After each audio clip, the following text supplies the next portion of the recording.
Hello and welcome to this mini lecture on ethics and ethical decision making in health communication. So I think one of the questions that often comes up in these classes is, we've all read about Tuskegee. We all know how horrific it was. And I don't think any of us sitting here would ever engage in anything like that. So why are we still having this conversation? Why do we still need to talk about ethics? Doesn't everybody get it? And the problem is that although we all get it about Tuskegee and about some historical situations in the past, that a lot of the ethical dilemmas that we face, and especially those that we face in communication, may not be as clear cut as the situation was in Tuskegee. There may not be a way to know for sure what is right or wrong. And that is because there are a number of gray areas quite often. Maybe there's not an exact right or wrong in some situations, and we may not know exactly what to do.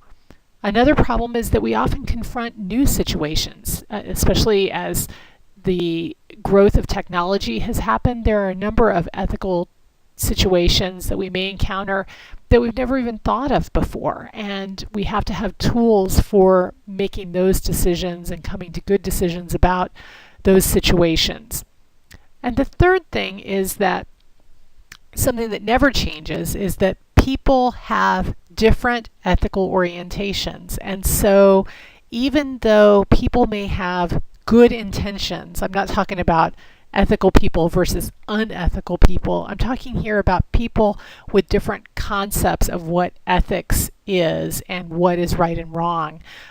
Different people come at this from different perspectives, and the chance that you will be making a decision at some point in collaboration with a group of people who have different ethical orientations than you do is pretty high. So it's important to know how you're going to react in a situation like that. The most important thing is to be ready with a plan so that you can have a yardstick for judging dilemmas that you may encounter and figure out a way forward that everybody can agree with. So let's talk first about different ethical orientations. And there are a number of them, and there are a number of ways you can subdivide this, but I think 3 examples will give you an idea of how different people who would consider themselves quite ethical and upstanding might come at an issue in a different way. There are some people out there who have a very absolute sense of right and wrong. In other words, there is no gray area, there is no in between. Something is either right or something is wrong. These are people who generally like to follow the rules and follow the rules to the letter of the law. That's appropriate in many situations, but in some situations, as I mentioned, there may not be a law yet. There may not be a rule that covers something. And further, there may be some reasons that there is sort of an in-between state, or that the 2 poles of right and wrong don't necessarily seem like the best decision either. So somebody who doesn't come at this as an absolutist from an absolute perspective may think of it in a different way. You have people who are existentialists, who see things in terms of the long-term outcome. So this would be somebody for whom the end, the outcome, justifies the means, or whatever it is that you're doing that leads to that outcome. Now, that may sound like a kind of ruthless way of looking at things, but in some cases you can understand why people might feel that way. A third common ethical orientation is the situational one. A situationalist looks at things on a case-by-case basis and tries to determine whether or not the thing that's being proposed, the decision that's being contemplated, is going to do the most good for the most number of people, and tends to go with the thing that will be best for the largest group of people concerned. So let's put an example to this so you can kind of understand how this might play out in a communication situation. A very common situation that health departments are faced with is what to do in the case of a foodborne illness, how much publicity to give that. So imagine in a small community, maybe a restaurant or a food manufacturing plant is one of the largest employers in the area. So it's responsible for the livelihood of lots of people in that community. Now imagine that there is a foodborne illness that is discovered in that restaurant or that manufacturing plant where food is made or packaged. What happens? What happens if you go public with that as the health department? Does it cost people jobs? Is it the right thing to do? An absolutist might say, absolutely. You've got to tell the public when there's a danger like this. You can't say, well, but it might hurt jobs or whatever. It's absolutely your responsibility to do it. An existentialist might say, well, now what would happen if we didn't tell anybody? What would be the worst case scenario? In other words, what would the outcome look like? And maybe not telling people is better. Or on the other hand, what would happen if we do tell people? What is the outcome? And they would look at it from that perspective.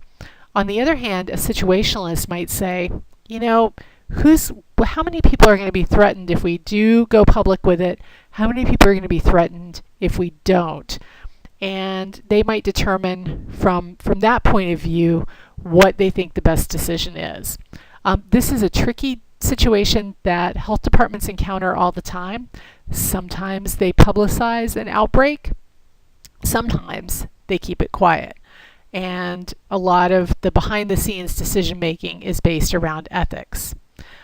Now, there are going to be tougher situations even that you will encounter, and I think it helps, as I said, to be prepared with a plan that you can invoke and hopefully bring everybody to some kind of common decision or some kind of ethical common ground. What are some of those things? Well, they're heuristics. There's nothing particularly scientific about them, but in some ways that's the beauty, because heuristics are something that almost everybody can relate to. So heuristic number one that I want to mention, and that is the golden rule. We're all familiar with the idea of do unto others as you would have them do unto you. A lot of people mistakenly think that that is a Christian concept only, but in fact it is almost universal throughout major religions of the world. There's something that's phrased very similarly to the golden rule. The golden rule itself does come from Christianity, but if you look at the Hindu faith or the Muslim faith or the Jewish faith, or go throughout the world and Buddhism, there are things that sound like the golden rule. So almost everybody can relate to this. So you can sit there and say, if I were a restaurant customer, or if I were a restaurant employee or whatever, what would I want somebody to do? So that's one way of reframing the discussion into something that everybody can relate to. A second way to reframe it, the gut test. Does it just seem wrong? Well, if it does, it probably is. So if you're having a hard time articulating the right or wrong aspects of something, but it just doesn't feel right in your gut, that is a big red flag, and something, again, that everybody can relate to. So you can say, if a number of us are feeling uncomfortable with this, even if we're not quite sure why, it's probably a good reason not to do it. Third heuristic is the headline test. How comfortable would you feel if you made a decision and the next day that decision was on the front page of the newspaper and you got full credit for it? So let's go back to the restaurant example for a moment.